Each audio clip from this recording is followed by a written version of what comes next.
pour notre cycle de conférences sur la conduite du changement. Est-ce que vous m'entendez bien? Alors, on va utiliser le chat pour ceux qui participent pour la première fois à ce webinaire. Vous avez un chat normalement sur la partie droite. Ce sera un moyen pour vous de poser les questions. Est-ce que vous m'entendez bien? Alors, de manière assez traditionnelle, moi, je propose de dire où vous vous trouvez ce matin. Moi, ce matin, je suis à Paris, à Boulogne, exactement. Alors, est-ce qu'on est en France? On est un peu au-delà de France. On a même eu une fois quelqu'un du Canada. Bonjour Mario, bonjour Maxime, Mehdi, Maxime, Nathalie, bonjour Nina, Sylvaine, Thierry. Alors, je vois rien dans le chat. Philippe, pourtant il marche. Peut-être qu'il faut le remonter un petit peu. Pablo, je vois pas de chat. Vous m'entendez ou pas?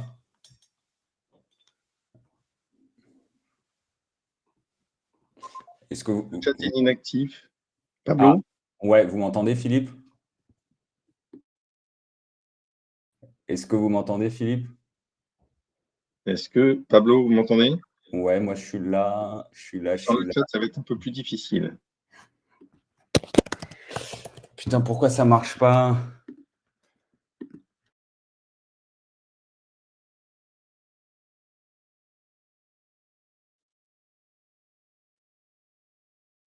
Vous êtes en mute. Ah voilà, là vous m'entendez? Non, non, là, je n'ai pas le chat. Mais est-ce que vous m'entendez moi? Euh, Pourquoi il n'y a pas de chat? Mais chat inactif, réactualiser la page. Ah, moi vous m'entendez, les participants, ok. Et je passe son, je vous entends pas. Alors, mais les participants m'entendent. Désolé pour ce problème technique, participants. C'est bon, c'est revenu. Ah, ok. Donc, j'ai réactivé et je vois. Bonjour Vassili. Voilà. Bonjour Dumini. Ok, c'est bon, on y arrive. Alors, bonne année déjà, hein, puisque c'est la première conférence de l'année. Aujourd'hui, j'ai choisi comme sujet installer la conduite du changement dans son organisation, qui est une problématique extrêmement en fait, récurrente et valable pour toutes les entreprises.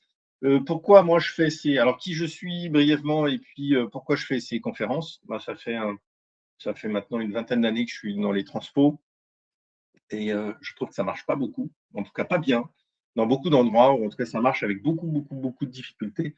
J'avais encore une réunion hier avec un client, ils sont 400 personnes et en fait, c'est vraiment les changements au forceps. Et je pense qu'on peut faire différemment. Donc j'ai essayé durant ces 20 années de différentes choses. Et je résume souvent ma manière de faire autour de 3 mots. Ces 3 mots: mobiliser, aligner, structurer. Parce que ce que je constate, c'est que souvent, on arrive à mobiliser, mais le problème, c'est qu'on n'est pas aligné. Ou alors, on arrive à mobiliser et aligner, mais il y a un déficit de structure. Et voilà, moi, je trouve que c'est un très bon moyen, en fait, de comprendre ce sur quoi il faut travailler quand on fait de la conduite du changement, quand on veut changer quelque chose. Parce qu'il y a absolument besoin de ces 3 niveaux. Et ces 3 niveaux, évidemment, on va adresser à la fois de l'individuel, les équipes, et puis l'ensemble de l'organisation, notamment quand on parle de plan de transformation. Voilà, et donc moi je suis consultant et coach, j'interviens, en fait j'ai 3 activités. Une première activité de conseil où je travaille soit en conduite de changement sur un projet, soit je travaille au niveau d'un plan de transformation sur lequel il peut y avoir plusieurs dizaines, voire plusieurs centaines de projets. J'ai une deuxième activité de formation avec une certification Change, une certification projet, et puis je fais un petit peu de leadership aussi, parce qu'on adresse souvent le leadership en matière de change. Et puis une troisième activité de placement de consultants en change, parce que je ne peux pas être partout. Et donc, il m'arrive de superviser des consultants qui sont chez des clients. Voilà pour moi. J'ai des convictions qui sont assez fortes et donc avec d'autres coachs et consultants, on a créé une association donc, qui s'appelle Association for Ethical Transformations. Et en fait, l'objet de cette association, c'est vraiment de promouvoir des manières de faire qui soient un petit peu plus systémiques, plus respectueuses de soi-même, des autres et puis de notre environnement. C'est la première chose. Et la deuxième, c'est de développer des approches et des outils qui permettent de répondre à cet objectif. Alors, il y a des réunions d'information spécifiques sur cette association si c'est un sujet qui vous parle, mais c'est une communauté active avec des gens assez passionnants. Donc, moi, le premier plaisir que j'ai dans cette association, c'est le plaisir des rencontres et l'enrichissement mutuel. Alors, plongeons un petit peu maintenant dans notre sujet et le point de départ, ça va être une question. Alors, tout au fur et à mesure, hein, n'hésitez pas à poser vos questions dans le chat ou à réagir hein, si vous avez des remarques. Ce sera bien volontiers. Donc, une question, où en êtes-vous de la mise en place de la conduite du changement? Est-ce que c'est pas installé du tout ou même dans certaines organisations, ça n'existe pas du tout. Ou alors, vous avez commencé à le mettre en place sur quelques projets. C'est une compétence qui est reconnue hein, et vous avez un descriptif de fonction. Le poste de change manager existe chez vous, c'est une compétence à part entière. Et un standard dans l'entreprise. Alors, moi, je n'ai jamais vu encore de standard dans l'entreprise. J'en ai jamais vu, mais je serais ravi d'entendre que ça existe ou vous en connaissez. Aux États-Unis, ça commence hein, dans certaines organisations, chez Microsoft, par exemple. C'est un standard, mais plus aux États-Unis qu'en Europe. Alors, Jean-Baptiste, et l'organisation en est fière, mais les résultats ne sont pas là. Ben oui, carrément. Donc, effectivement, c'est difficile de mener des projets. Alors, tout dépend de votre fonction, mais si vous êtes sur les projets, c'est un petit peu compliqué. Là, j'accompagne une entreprise de 3000 personnes et c'est pareil, il n'y a personne dans le conduite de chambre. Aussi, il y a une personne en fait qui vient de la com et on part de loin. Thierry, donc sur quelques projets. Nathalie, pas installée du tout. On est au niveau 1. Nina, cas par cas, oui, en conseil, souvent considéré par les projets de la DSI, demandant la mise en place d'un outil technologie logicielle à grande échelle. Ben oui, et oui, évidemment. Il y a souvent des gros projets de DSI. Moi, là, le projet que je gère justement, c'est la mise en place de Microsoft 365 et c'est la DSI qui gère. Et le change donc dépend de la DSI, ce qui peut effectivement être une difficulté. Frédéric, pas installé du tout, mais un poste créé pour cela. Ah, alors ça, c'est une bonne nouvelle quand on commence à se dire qu'il y a un poste à créer. Chez AXA, il y a effectivement des change managers. C'est assez répandu avec une méthode plutôt interne, mais effectivement, AXA, et même dans les assurances en général, hein, je travaille pour un mutualiste aussi, mais ils ont eu des enjeux de transformation et il y en a toujours. Donc, ils se sont mis au change il y a une petite dizaine d'années. Stéphane, c'est présent, beaucoup de projets, mais pas comme un standard. Il y a une énorme différence, et ça, vraiment, je l'observe de manière quasi systématique, entre initier une culture du changement et installer des standards. Et installer des standards, on va le voir un petit peu plus loin, c'est absolument essentiel. Maxime, vrai problème d'alignement au sein de l'entreprise du CODIR, OK, à l'échelle des missions. Et il y a là ce qu'on touche du doigt, c'est la vision partagée sur ce qu'est le change, ce que ça apporte, et surtout, une question que j'adresse très souvent, c'est quel est le risque de ne pas en faire? Je dois convaincre la direction pour lancer cette démarche. Mehdi, ouais, effectivement. OK. Ben alors là, justement, Mehdi, et puis bon, je vais le développer un petit peu plus loin, mais il y a une vraie bonne question, c'est quel est le risque de ne pas faire de la conduite du changement ou quel est le risque d'être en échec sur un projet? Et sur certains projets, quand on parle de RP, de CRM, les conséquences peuvent être très, très, très, très graves sur les échecs de projet. Donc, mais c'est vrai qu'il y a encore, surtout en France, un très gros travail d'éducation sur ce qu'est véritablement la conduite du changement et quels en sont les bénéfices. Alors, plongeons. Donc, je vois que vous êtes tous plutôt entre 1 et 2. Et moi, de ce que j'observe, en France, on est quand même plutôt entre 1 et 2. Là où aux États-Unis ou en Amérique, en général, l'Amérique du Nord, on va plutôt être entre 2 et 3. Alors, on va voir quelques constats et des causes de difficultés, les enjeux, moi, tels que je les vois et je les observe.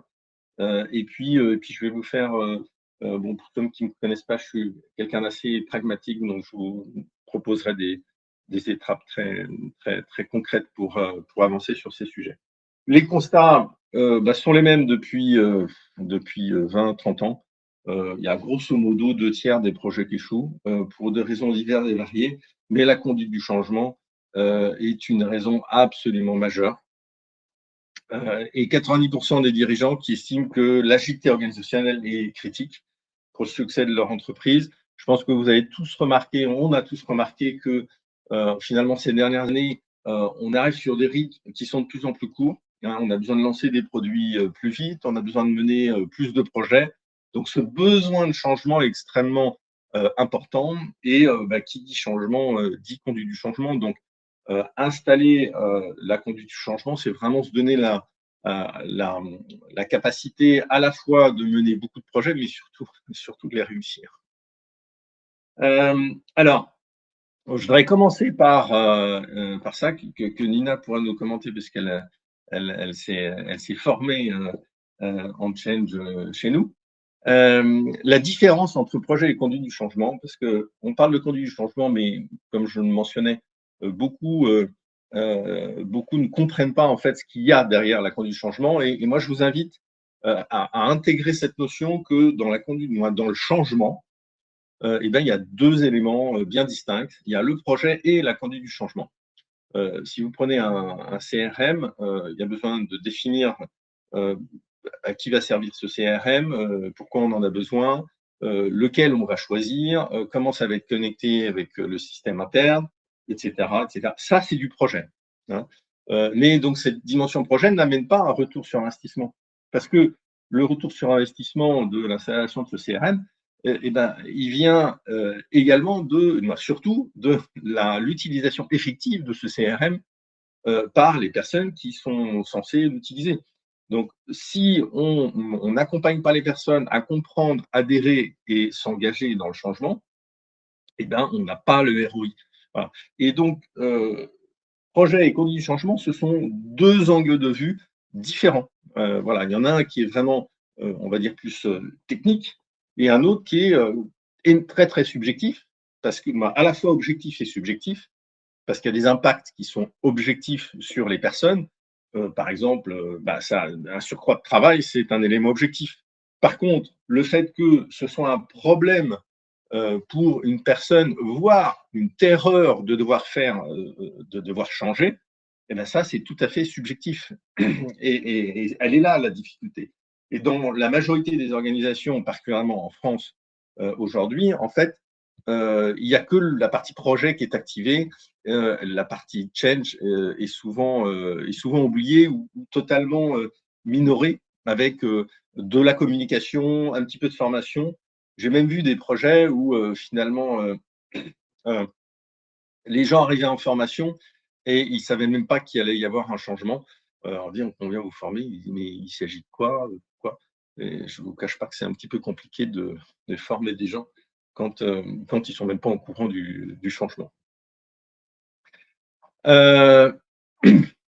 Alors, un élément qui est également très important et qui explique pourquoi il y a des difficultés qui sont importantes,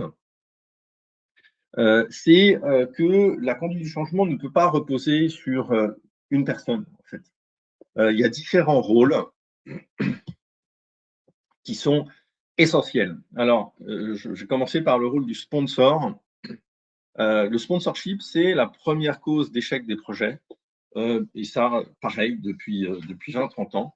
Alors, ce qu'on appelle le sponsor, en fait, c'est un exécutif qui peut être le DG ou en tout cas un membre du comité de direction qui va être le donneur d'ordre de ce projet ou en tout cas qui va le porter. Et quand je dis le porter, c'est à la fois prendre les décisions pour les ressources projet, humaines et financières, et puis qui va porter la voix du projet dans l'entreprise en disant ce projet est important, ce projet est important, ce projet est important. C'est un rôle qui est très, très insuffisamment activé. Les sponsors sont souvent présents au démarrage du projet, mais bien moins après. Et c'est vraiment la première cause d'échec des projets. Moi, c'est un de mes premiers points d'attention, c'est est-ce qu'on a un sponsor au bon niveau et puis comment est-ce qu'il fonctionne, est-ce qu'il a l'habitude de porter les projets ou non, parce que je sais que ça va avoir un impact extrêmement important sur le projet. Ensuite, il y a l'approche, il y a l'équipe projet. Et l'équipe projet, eh ben, justement, si elle n'a pas conscience ou connaissance de la conduite du changement, eh ben, elle va avoir un angle uniquement technique. Et ici, on a un angle uniquement technique. Je vous l'ai démontré juste avant. Eh ben, on ne s'assure pas que les gens comprennent, adhèrent et s'engagent, et on a un risque d'échec. Donc, l'équipe projet, elle doit avoir un minimum de compréhension, de connaissance de ce qu'est la conduite du changement, et surtout l'intégrer dans leur plan projet. Le plan projet et le plan de conduite du changement doivent être parfaitement intégrés l'un à l'autre. Ensuite, on a le change manager, donc qui peut être vous, hein, si vous êtes là et si vous avez un rôle change. Et à nouveau, donc là, je montre bien la distinction entre l'équipe projet et le change manager. Hein, ce sont deux rôles différents, pas nécessairement de fonctions différentes, mais de rôles. Bon, on peut avoir un chef de projet qui va être à la fois en charge de gérer le projet et de gérer la conduite du changement. Donc, c'est pour ça que je mentionne bien, c'est un rôle, ce ne sont pas nécessairement des fonctions spécifiques. Ensuite, il y a les managers. Alors, les managers, ils sont très, très, très, très, très, très souvent oubliés. Moi, j'ai des tas d'exemples d'entreprises où, quand il y a un lancement qui est fait, c'est communiqué à tout le monde. Et donc, si c'est communiqué à tout le monde, il n'y a pas de prise en compte du rôle des managers. Les managers, avant de leur demander d'être des managers sur un projet, il faut d'abord les considérer comme des collaborateurs et leur dire voilà ce qui va se passer et éventuellement qu'est-ce que ça vous fait, qu'ils puissent réagir, qu'ils puissent résister s'ils vont résister pour pouvoir traiter ces résistances. Et une fois qu'ils ont validé, c'est OK, c'est bon, on y va, j'ai compris et c'est OK pour moi, on y va, qu'on puisse leur expliquer le rôle qu'on attend d'eux pour porter ce changement dans leurs équipes. Et donc ça nécessite un temps spécifique. L'année dernière, j'avais un plan de transfo pour 2500 personnes et j'ai dit au DG, on va faire une journée pour les managers. Et puis il m'a regardé avec des grands yeux. Dit, bon, mais tu es sûr, on va faire quoi pour une journée avec tous les managers? Donc c'était pas du tout dans la culture d'entreprise. Et néanmoins, ça a eu un impact absolument considérable parce que dès lors qu'on arrive à embarquer les managers sur un plan de transfo ou sur un projet, quel que soit le sujet, en fait, ils se sentent concernés, ils se sentent écoutés et ils sont au clair avec le rôle qu'ils ont à jouer pour déployer le changement. Et puis, évidemment, le dernier rôle, ce sont les personnes impactées, puisqu'on attend que les personnes impactées adoptent le changement. Et donc, là où je veux en venir, c'est que entre ce que je viens de vous dire là et puis ce que je vous ai dit avant, en fait, ce sont des tas de raisons pour lesquelles, finalement, les changements vont être difficiles, parce qu'il y a pas mal de choses à faire pour que, à la fois, le projet fonctionne bien et la conduite du changement soit activée. Alors, j'ai vu quelques commentaires dans le chat et j'avais du mal à parler en même temps.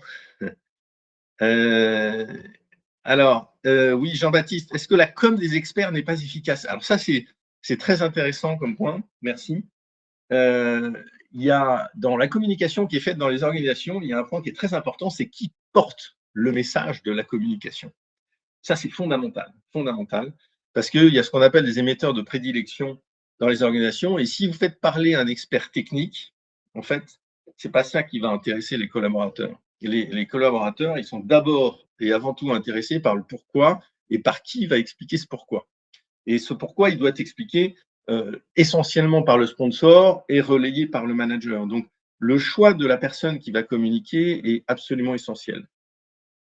Et donc, l'approche qui bloque, j'aurais tendance à dire que c'est multifactoriel, en fait. Dans certaines situations, il y a des déficits sur les projets, parce que je vois beaucoup de chefs de projet ou directeurs de projet, en fait, qui sont pas formés au projet et qui n'ont pas de standard. Donc, ça bricole et il y a des angles morts très importants. Hein, et je découvre pas mal de projets où les objectifs sont pas clairs, où il n'y a pas d'indicateur du tout. Voilà. Et un projet, s'il n'est pas bien cadré, derrière, on peut faire la meilleure conduite du changement du monde, ça ne peut pas bien se passer. C'est impossible.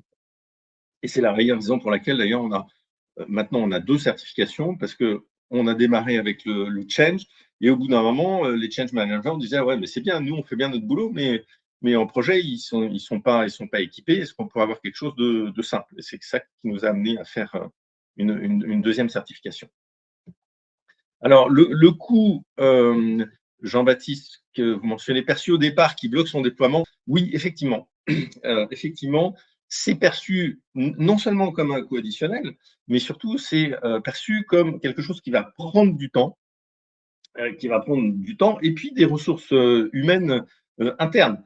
Et c'est là où je parlais d'éducation tout à l'heure. On a un travail d'éducation important à faire pour montrer que finalement, quand on fait de la conduite du changement, à la fois, on a plus de chances de respecter les délais, mais en plus, on a plus de chances de respecter le budget qui est donné. Donc, c'est temps, budget. Et on a des stats pour ça.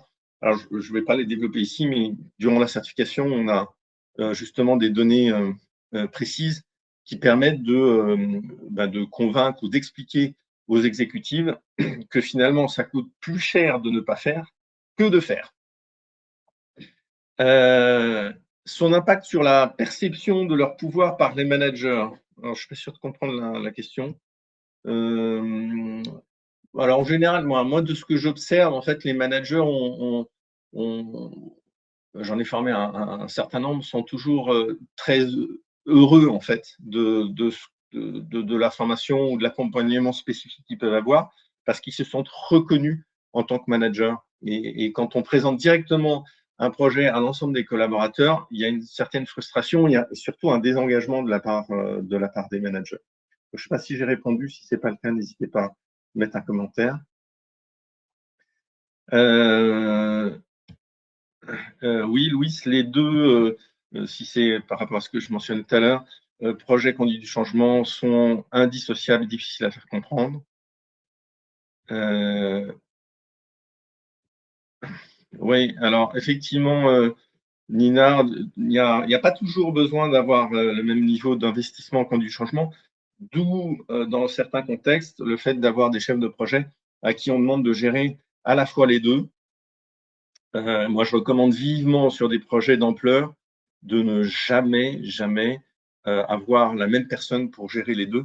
C'est beaucoup trop risqué. Là, par exemple, la mise en place de Microsoft 365, c'est surtout à pas faire parce que c'est trop impactant. Les ERP, il y a des tas de sujets sur lesquels c'est important d'avoir une ressource spécifique en change. Oui, Maxime, effectivement, dans une relation non mature, les rôles transversaux comme celui de change semblent faire peur, surtout dans les systèmes très hiérarchiques. En effet, parce que c'est aussi l'ouverture à un changement de culture, à une évolution culturelle vers une structure un petit peu plus transversale. Et ça peut prendre parfois un petit peu de temps. OK. Alors, les questions que ça pose, sur quel projet faire de la conduite du changement, comment se structurer, qui impliquer. Alors, sur quel projet faire de la conduite du changement, ça c'est une question qui est extrêmement récurrente, parce que en fait, on va pas nécessairement se dire, bah, tiens, on va faire du change sur le plus gros projet de l'organisation ou sur le plus petit. Il n'y a pas nécessairement une logique, ça dépend quel est le niveau de maturité déjà en change.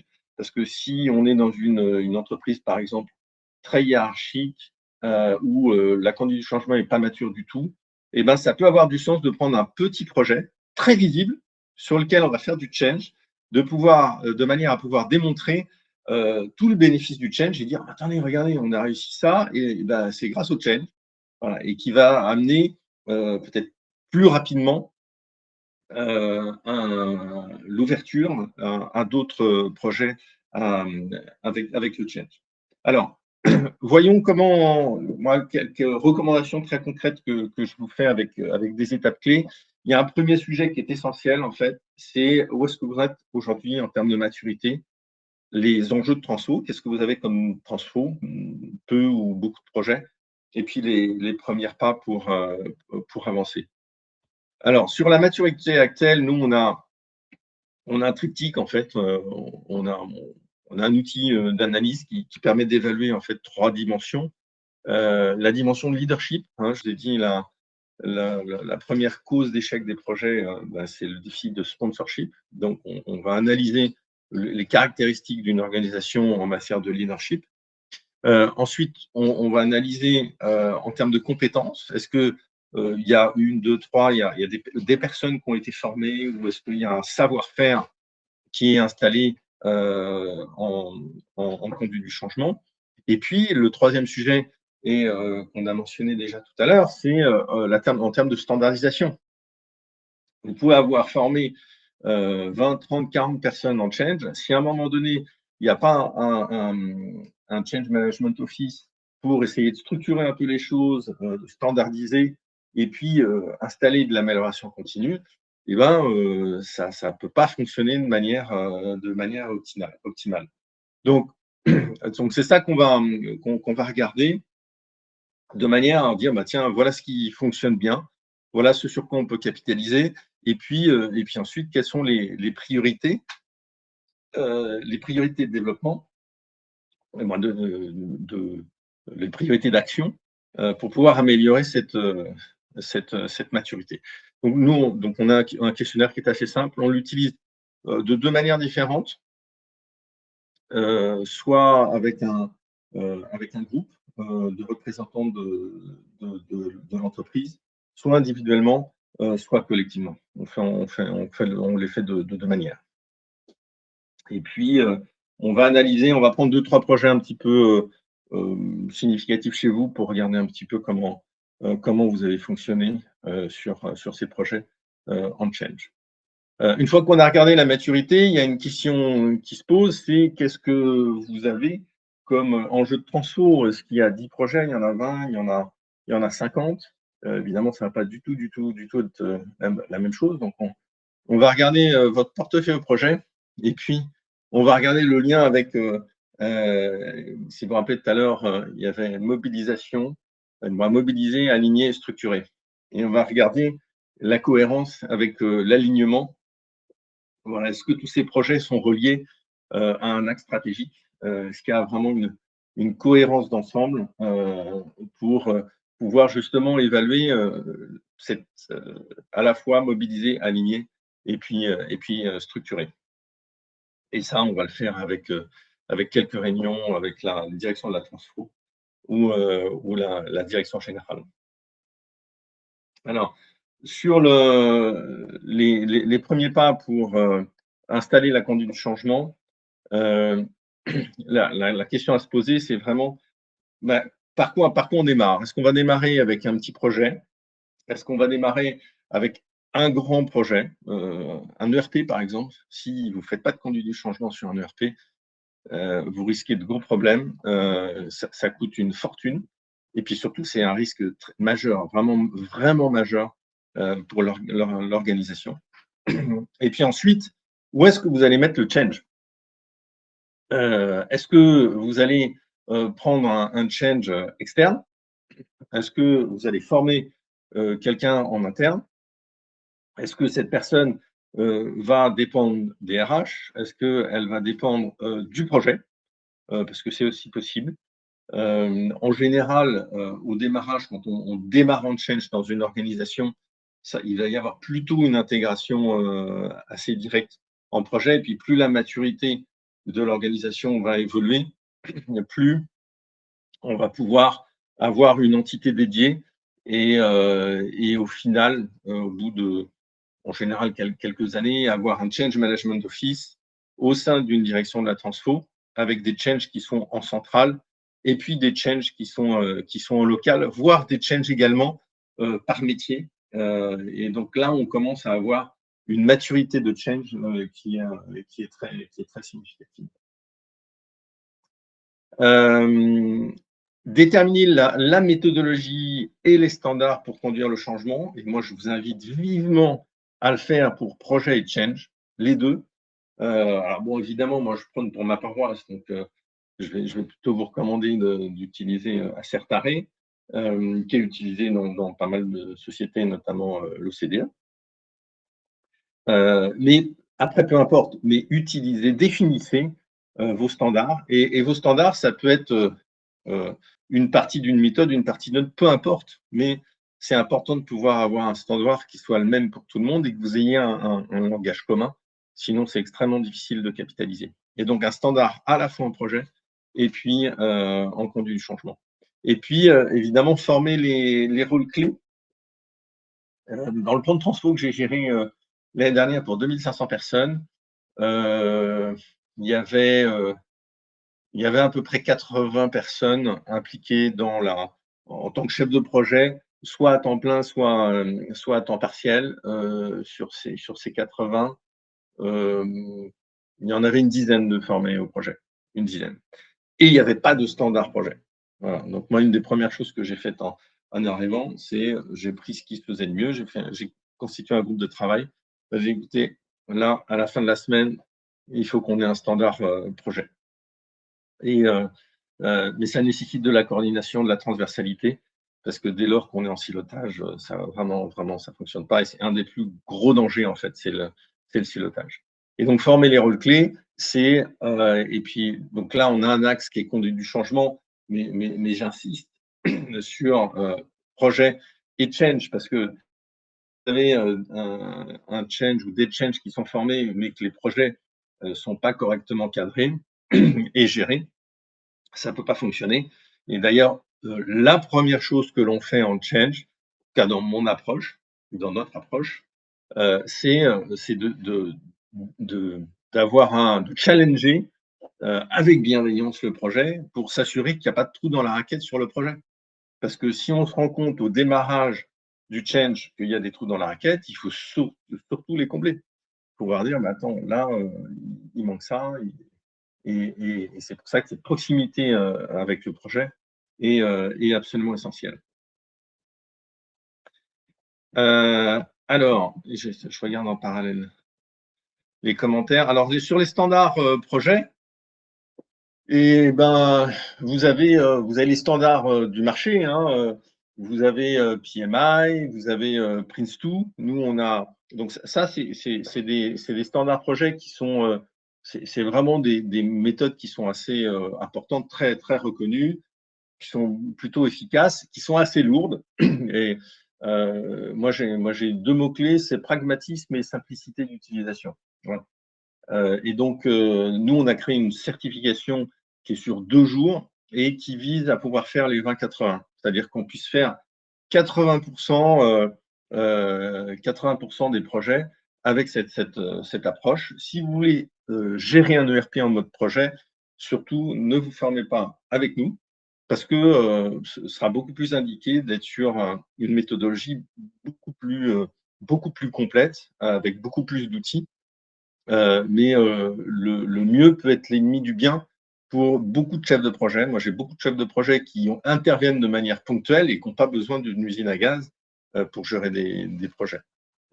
Et qui ont besoin juste d'un outil ou d'outils au pluriel assez standard, simple, qu'on va comprendre facilement et qu'on va pouvoir utiliser facilement.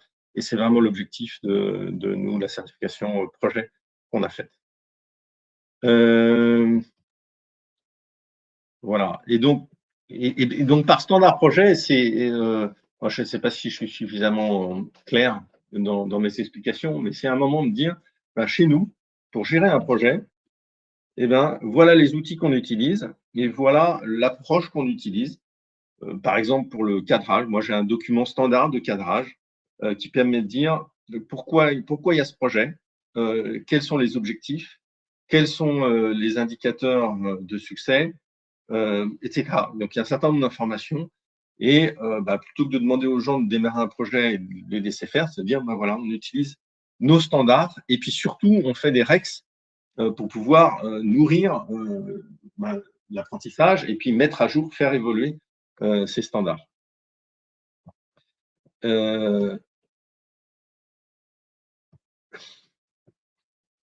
Oui, alors Géraldine, vous mentionnez effectivement qu'il peut y avoir, il y a la notion culturelle, et je partage complètement. Mais pour moi, l'un et l'autre peuvent tout à fait se marier correctement, hein.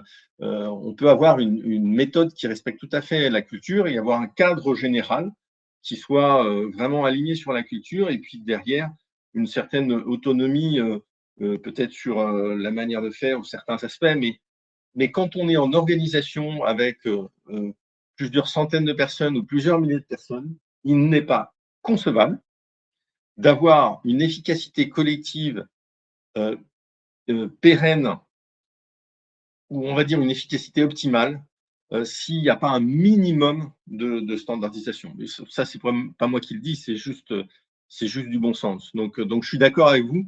Maintenant, ça n'empêche pas de mettre des standards.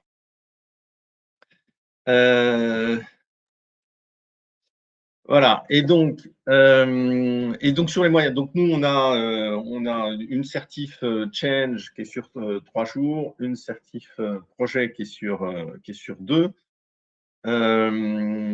Et donc former les principaux rôles. Alors on a des formations spécifiques aussi, hein, parce que moi, quand je démarre un plan de transfo, quand je démarre une mission de quelques mois, mon premier point d'attention, c'est les sponsors, hein, je vous l'ai dit tout à l'heure. Donc moi, je vais faire une formation 1 heure ou 2, parce que pour les exécutives, on a du mal à leur prendre du temps, mais c'est fondamental. Donc on va former ou au moins sensibiliser les sponsors à leur rôle, former les change managers, former les managers. Alors sur les managers, c'est une journée.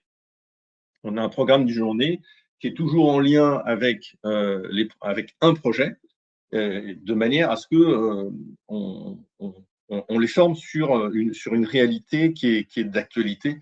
Moi, je suis tout à fait, en tout cas sur ces sujets-là, opposé au fait de former pour former. Il faut qu'il y ait un lien avec l'opérationnalité pour que les gens se disent, bah oui, je sais pourquoi je viens, pas juste pour apprendre, mais je viens pour apprendre parce que j'ai ça en ce moment à faire. Et puis les chefs de projet. Et là aussi, pour les chefs de projet, c'est une journée parce qu'ils n'ont pas besoin d'avoir le même niveau de connaissances et de compétences que les change managers. Et puis, il y a un élément qui est fondamental, vraiment, c'est le comité de pilotage. Il y a absolument besoin de bâtir, d'avoir un comité de pilotage dans lequel il y a à la fois projet, conduite du changement et sponsor et donneur d'ordre pour qu'il y ait un suivi. Alors, je ne peux pas vous dire, il faut le faire toutes les semaines, tous les mois, tous les 2 mois. Ça dépend de votre projet. Toutes les semaines, sûrement pas, mais qui a une certaine régularité et qui est modulable selon le moment du projet. Mais il y a, je pense, un élément qui est assez fondamental, c'est sur la notion de préparation. Euh, plus on est vigilant ou plus on prend du temps sur la préparation, moins derrière on aura à éteindre des feux. Et moi, je vois parfois des projets qui démarrent très très vite, donc il y a de la précipitation. Il n'y a pas ou peu de conduite du changement, et puis on dit bah, ça ne se passe pas bien du tout. Et le souci, c'est que rattraper des situations qui ont mal démarré, c'est compliqué quand il y a à la fois un problème de conduite du changement et puis des trous dans la raquette sur les projets. Et un trou dans la raquette sur les projets, par exemple, ça va être une mauvaise prise en compte des clients internes, une mauvaise prise en compte des besoins réels des équipes, et donc avec une solution qui arrive et qui n'est pas adaptée aux besoins clients internes. Et ça, c'est très, très, très problématique. Question. Est-ce que vous avez un référentiel conduite du changement et ou projet? Est-ce qu'ils évoluent dans le temps? Est-ce que vous savez s'il y en a un? où chacun fait à sa sauce. Thierry, non, non, non, pas encore. Et franchement, ça manque. Pas de référentiel. Donc plutôt non. Et moi, je vous recommande à chaque fois que je suis dans un contexte comme ça, je pense qu'il ne faut surtout pas le faire en top-down, c'est-à-dire en imposant quelque chose de nouveau. Moi, je vous recommande, et c'est la manière dont je fonctionne à chaque fois, je prends 4, 5, 6 chefs de projet, ou alors en change si ça existe, mais en général, ça n'existe pas, donc plutôt les chefs de projet. Et puis, je leur demande d'amener tout ce qui fonctionne, et puis ensuite, ben, on bâtit ensemble une V1. Et puis, donc la V1, elle est acceptée parce que justement, c'est le fruit de ce qu'ils ont déjà fait, donc c'est pas nouveau. Et puis, on va rajouter au fur et à mesure en processus itératif, de manière ensuite à avoir quelque chose de solide, et ça marche très bien. Oui, Stéphane, dans le cadre d'un changement de RP, il y a intérêt à avoir un sacré standard. Ouais, la démarche appréciative, j'adore. Je me suis formé à l'appréciative avec Paris, c'est génial. Ok. Bon, bah, je vois qu'il y a du boulot chez vous, c'est super. Conclusion. Eh ben, le point de départ pour installer la conduite du changement, ben, c'est déjà d'avoir une analyse de situation. Quel est l'écart entre la situation actuelle et les besoins en transfo? Est-ce qu'il y a une marche, deux marches, trois marches, quatre marches? Et puis, moi, j'aime bien parler de ça parce que je le constate vraiment de manière systématique. C'est que le change au début, c'est difficile. C'est difficile, il faut éduquer, et c'est vraiment nouveau pour encore beaucoup de gens, hein, même en ce moment.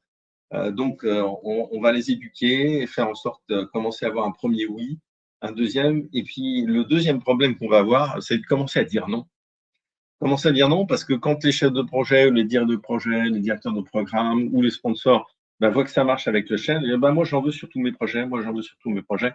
Et là, on va dire, non, ça va pas être possible. Ou alors, on va former certains chefs de projet qui vont le gérer par eux-mêmes. Mais c'est assez impressionnant, en fait, l'impact que peut avoir un, deux, trois succès. Et donc, voilà. Donc, vous êtes sûr d'avoir ces deux problèmes. Apparemment, vous êtes plutôt dans la première partie de ce que j'ai entendu. Donc, d'éduquer et de convaincre que ça marche. Et donc, là, je vous invite vraiment un très grand point de vigilance, un point d'attention si vous démarrez avec votre client ou dans votre organisation, c'est vraiment de penser à valoriser les succès que vous avez en conduite du changement, de manière à pouvoir derrière embrayer sur d'autres projets en change. Cette notion de communication des succès, c'est un pilier fort de la conduite du changement et qui est valable notamment pour installer la conduite du changement parce que finalement, installer la conduite du changement pourrait tout à fait être un projet. C'est-à-dire qu'une organisation qui dit on a plein de changements, on démarre un projet et ce projet, c'est installer la conduite du changement. Et donc, on fait une analyse, on dit qui on va former, comment, en lien avec quel projet, etc. Mais ça devrait être, ou ça pourrait être, un projet que d'installer la conduite du changement dans son organisation. Voilà pour la suite. Il faut, oui, Géraldine, je suis d'accord, il faut faire du change sur la conduite du changement. C'est exactement ça. Questions, on les a eu un peu au fur et à mesure, mais si vous en avez d'autres, n'hésitez pas. Je fais des réunions d'exploration sur comment se professionnaliser en change avec les différents programmes de certification, change, sponsor, manager, chef de projet. Alors ça, c'est en change, et puis il y a également le programme chef de projet. Sinon, vous les avez également sur mon site internet. Et donc ça, c'est le 29 janvier. Vous pouvez prendre rendez-vous avec moi si vous voulez qu'on parle de votre contexte spécifique, parce que comme je le disais, il y a de la subjectivité, de l'objectivité et de la subjectivité. Et d'ailleurs, c'est ça qui est intéressant. Et puis, ma prochaine con, c'est donc 6 février sur les 5 étapes pour réussir un projet de changement. Voilà. Et puis j'aurais des lignes, je m'excuse sur les photos, je ne sais pas pourquoi elles ont une ligne, parce que sur mon fichier, il n'y a pas cette petite ligne sur les photos. Bon, ben, j'ai été ravi d'être avec vous. Il est 9h44. Moi, j'aime bien être à l'heure. Ravi d'avoir été avec vous ce matin et d'avoir eu quelques échanges par écrit. Au plaisir de vous retrouver sur une prochaine conf au téléphone, sur un rendez-vous, où vous voulez. Belle journée, bon démarrage 2026 et à bientôt.